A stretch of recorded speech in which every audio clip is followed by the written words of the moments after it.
Welcome to First Unitarian Society of Minneapolis, the birthplace of Congregational Humanism.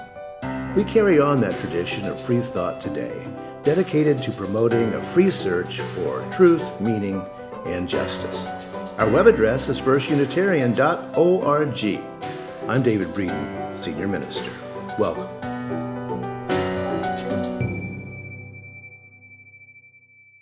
I've been thinking about this talk and topic for quite some time, the nexus of Father's Day and Juneteenth, and what they might have to do with each other besides a coincidence on the calendar.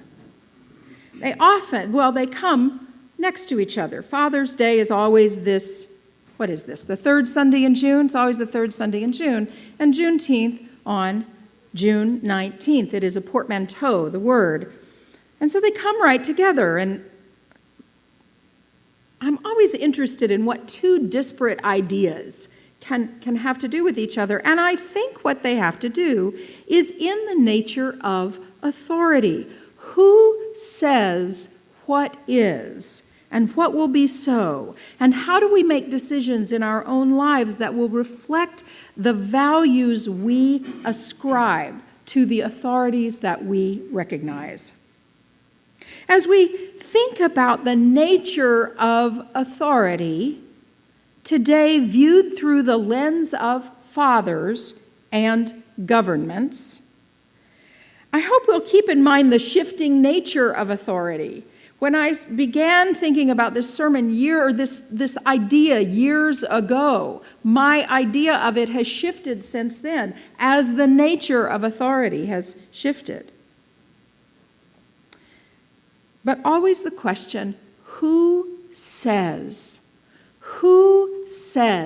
how we shall be able to live our lives?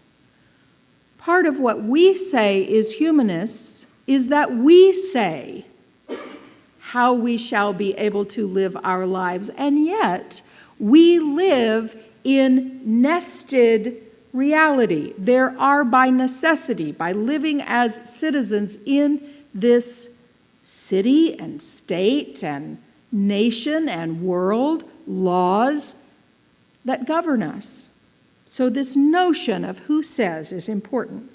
First, to Father's Day. Many of us in this room may have complicated relationships with our fathers, whether they are alive or deceased. And some of us may come from a line of men who did not even speak in terms of complicated relationships. Whether they are living or dead, our relationships with our fathers may continue to shift and change as we ourselves grow into maturity and come to see our fathers' actions through the eyes of an adult. That our dads were often doing the best they could, just as we are doing the best we can. Some of us can say our fathers were honorable men, and some are not able to hold that. Some of us did not even grow up with fathers in our families. Maybe you were raised by two moms, or your two moms raising children, or raised by a single parent or a sibling or an auntie or grandparents or foster care. The notion of fathering, as with mothering, is so much more expansive than it was as I was growing up, when it was one dad and one mom, two kids, two cars, a couple of cats, a dog. That's the way a family looked. I'm so glad that families look so much more multiplicity today. Poet Sharon Olds, who wrote extensively about the dysfunction in her family, the alcoholism and abuse, has an achingly tender poem about getting through an airport and to her father's bedside as he lay dying. even in the face of difficult memory. Such is the power of the relationship, primal, authoritative, powerful, that this day may bring a strange brew of emotions as we contemplate our connection to our dads. You may be a dad, you may want to be a dad, you may be estranged from your own children, or feel that you are not enough as a dad. And don't we, every human being, feel sometimes that we are not enough? As many of us as are in this room, there are that many mixed emotions about Father's Day. So as much as it is possible to say so, love to the fathers in the room. Many of us, but not all of us, come to humanism and Unitarian Universalism from religious traditions that proclaim God as the Father. Once I became a Unitarian Universalist, and before I navigated to humanism, as we practice it here at First Unitarian Society, much of my theological study was in the service of the divine feminine. I worked really hard to excise that idea of the Father God in the sky, the Zeus-like character. When I was growing up, in the church I was growing up, I just thought Jesus was like this really cool guy with a very mad dad. That was kind of the idea of Jesus I had, and that was a childish understanding, but I needed to understand more and learn that there are people who still have a belief in a parent God that don't believe in Zeus, right? Of the notion of a parent God, Dr. Michael Potigal, retired pediatric neuropsychologist at the University of Minnesota, says this: belief in supernatural beings of great size and strength is ancient, widespread, and probably universal in the past. Such beliefs could be rooted in the obligatory experience of every human that survived childhood and adolescence, that as infants we were cared for creatures of great size and strength and full authority. Why? Let me get to the end of that quote. They were cared for by creatures larger and stronger than themselves who ruled their world. Disclaimer, Mike is also my husband. The suggestion that human development from protected infancy through childhood predisposes us to see the ultimate authority as a parent, right? And so when the ancient people were figuring out what was a greater ultimate authority than mere small human me, it was logical that we would see that as a parent God. It would be surprising if they told their stories of ultimacy about something besides a parent God, right? Human development also teaches us that in the natural order of things, we grow to maturity and often become parents ourselves, and we grieve our parents' death. So what happens in a relationship with the holy, with the ultimate, when human beings are never given the opportunity to mature, to go beyond being the child of the Father? We're necessarily infantilized. I know that's not the theology of most of us here, but I think it's useful to understand it as even as we've left, many of us, as the pervasive reason for the fathering authority figure. Without the protection of God the parent, many of us walk around in the world every day without the protection of God the parent.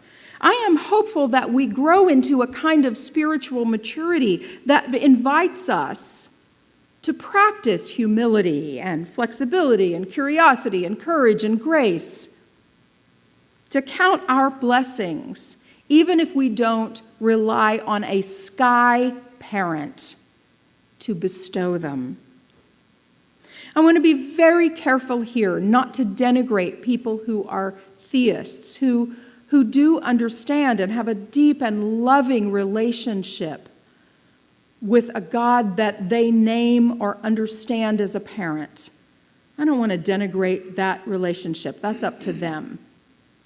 What I want to say is, for me, how do I continue to explore the nature of being a human being without what the ancients understood as a sky father, a sky parent? I've asked FUS member Perry Nixon, father of the two beautiful young children you saw up here today, along with his wife, Rebecca, how his authority in parenting is different than how he was parented. Perry, will you share with us?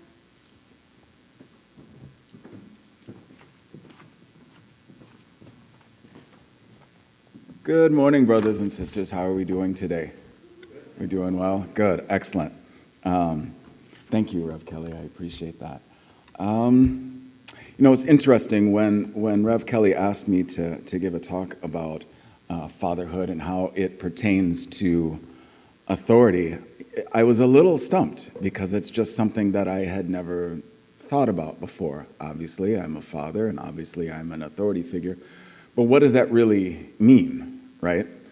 And so I did the typical thing. I went to Google University and found a definition, and I started writing kind of based on that definition. And about halfway through it, I had to start over because I found that it was too cerebral, too academic, too sterile. And so I tossed it and started over and was thinking about the question, who says? And then it occurred to me that I say what an authority figure looks like as a father and how that presents itself in my family. And so I came up with kind of my own definition for what authority is as it pertains to fatherhood. And what I came up with is to effectively be in any position of authority is a huge responsibility and requires great skill and humility to be done well. I'm going to read that one more time. To effectively be in any position of authority is a huge responsibility and requires great skill and humility to be done well. Now, as far as pertaining to fatherhood specifically, now my stepfather growing up ruled with an iron fist.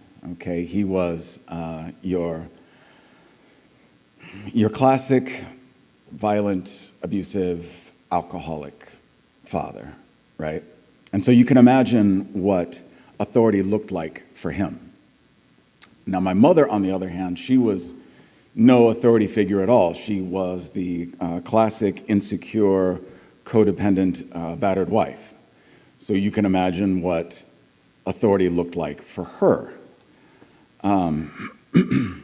Excuse me. And I mean, I'll spare you all the gory details, but suffice it to say, by the time I was 10 years old, I had decided that I did not want to have a family. I did not want to be a father because I did not want to do to my family what my stepfather did to his family. And the only way that I knew at that time in my little 10-year-old brain to prevent that was to just avoid the whole thing altogether. And looking back on it, I think that's a really sad conclusion for a 10-year-old boy to come to about family and about fatherhood. But not surprising given my experience and circumstances at the time. But in the back of my head, I'd always told myself that if, on the slight chance or possibility that I would become a father, that I promised that I would not be like him. Right? I would not be like him. But the problem is that leaves a void then, right? It's like, okay, so I know what I do not want. I know what I do not want it to look like. But that doesn't answer the question, then what do I want it to look like? And that's a really, really difficult question to answer when it has not been role modeled.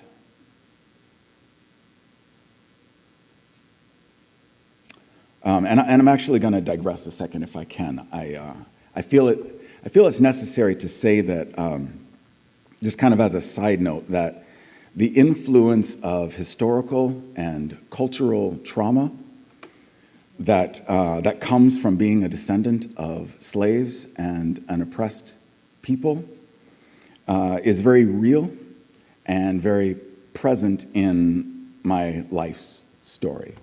But that's gristles for another meal. Maybe we could talk about that at another time.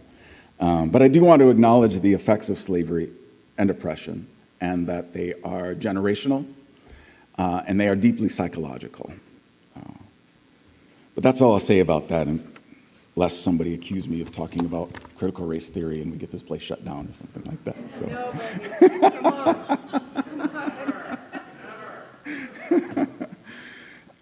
Excuse me. So fast forward 40 years. I am 50 now. Yes, I got a late start, but I am much more wise, and I have much more bandwidth, and I am able to be present for my children in a way that I would not have been able to do before. And so I make no apologies about fatherhood at a late start. It actually worked out much better for me.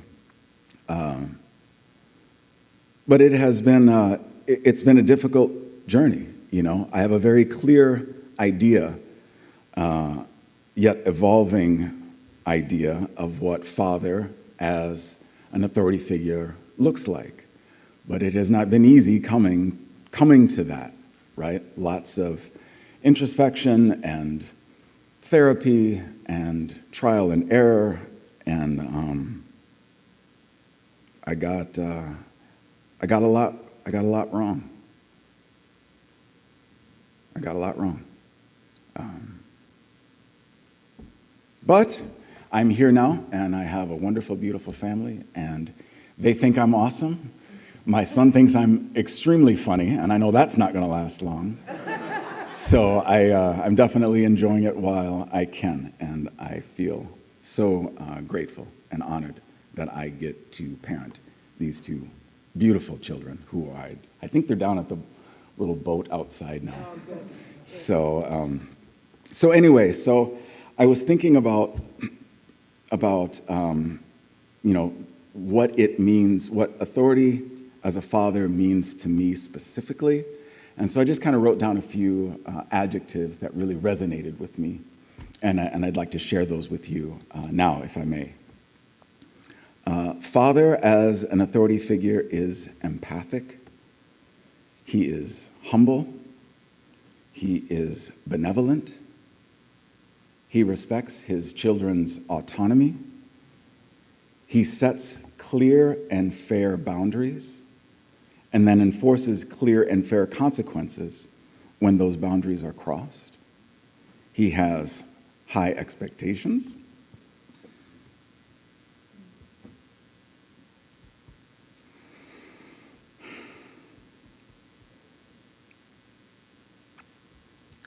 He has high expectations for his children. He has unconditional and unshakable love for his children. And he is consistent in his role as an authority figure and as their father.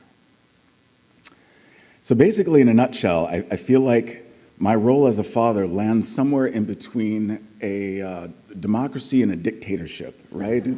It's kind of how that goes, just kind of the nature of the power dynamic and my desire to do everything in my power to make sure that they are okay, even if they don't like the decisions that I'm making for them.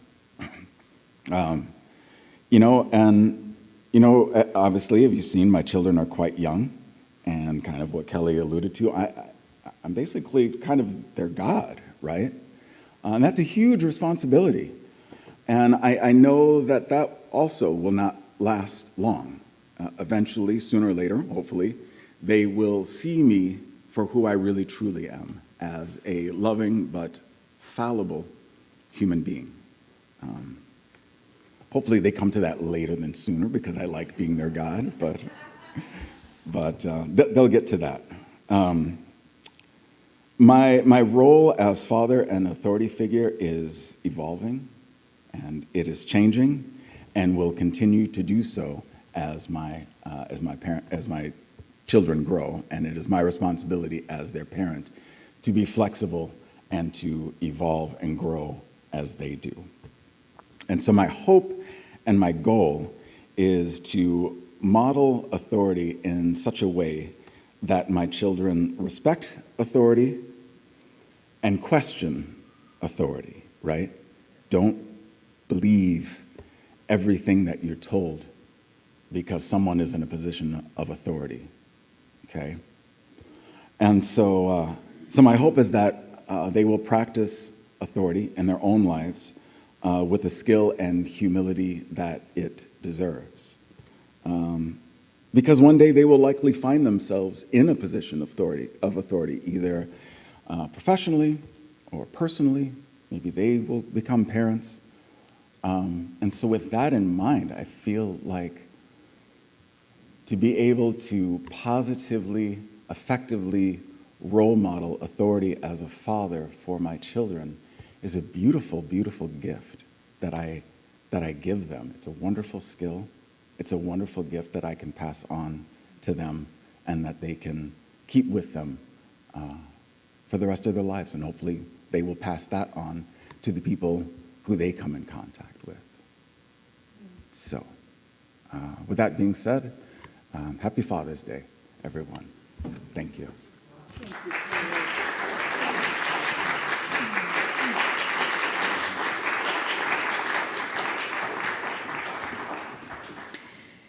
Perry, I know you share that authority with your amazing partner, your life partner, Rebecca, and I'm so glad that you are part of you and your family are part of our community here. So I want to just shift a little bit, and I won't spend a long time on this, but I want to say how I tie Juneteenth into this, and I appreciate you're talking about the generational impact and trauma of enslavement in this country. So you know this story, but I'm going to give you the bones of it.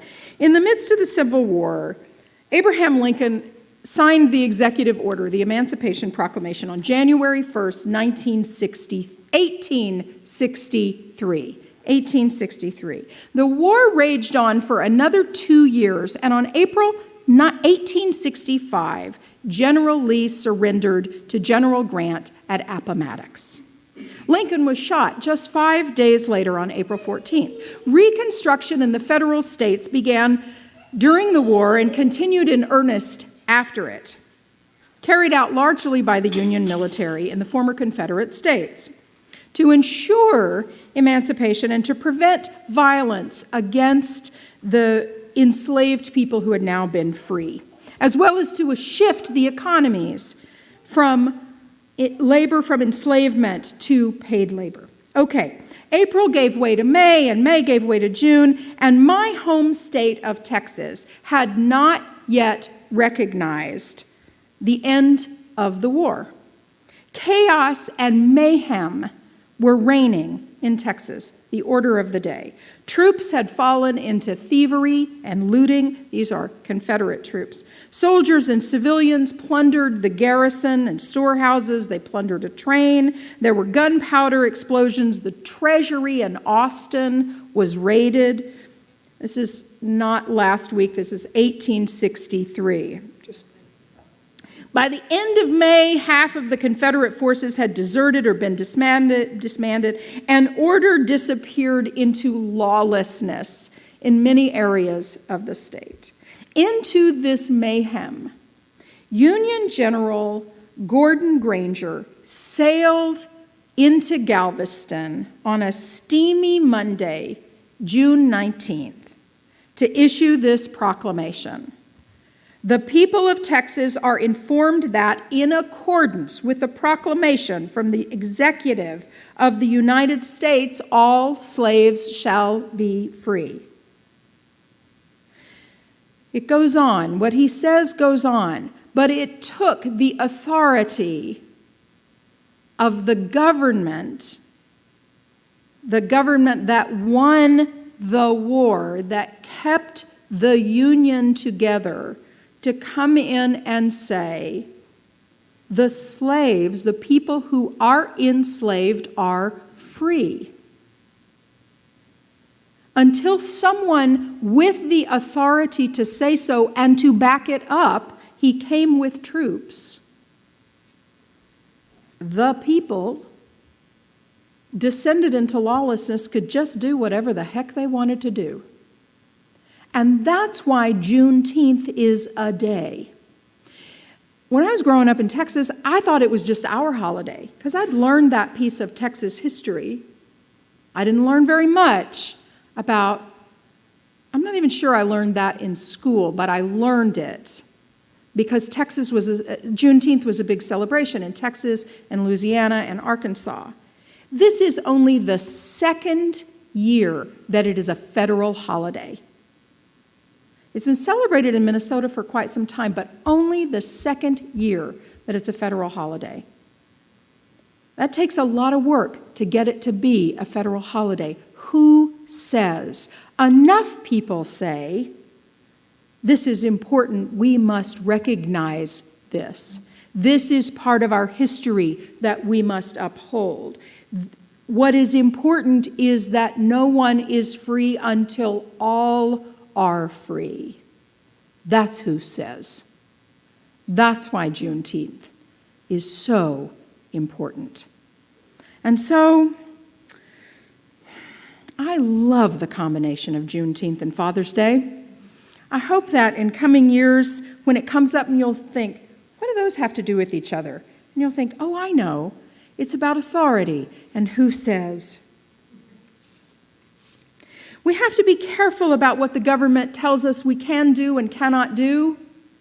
As we well know, that the government is not the great parent, and we are a part of it. That's what our UU the Vote work is about. That's what our advocacy work is about. That's what being a resistance is about. As we see things we disagree with, and the stakes are very high,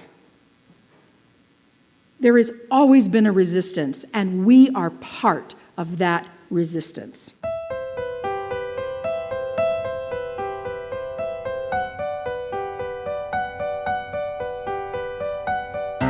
Thanks for listening. You can find much more about humanism and what's happening at First Unitarian Society in Minneapolis by visiting our website at firstunitarian.org.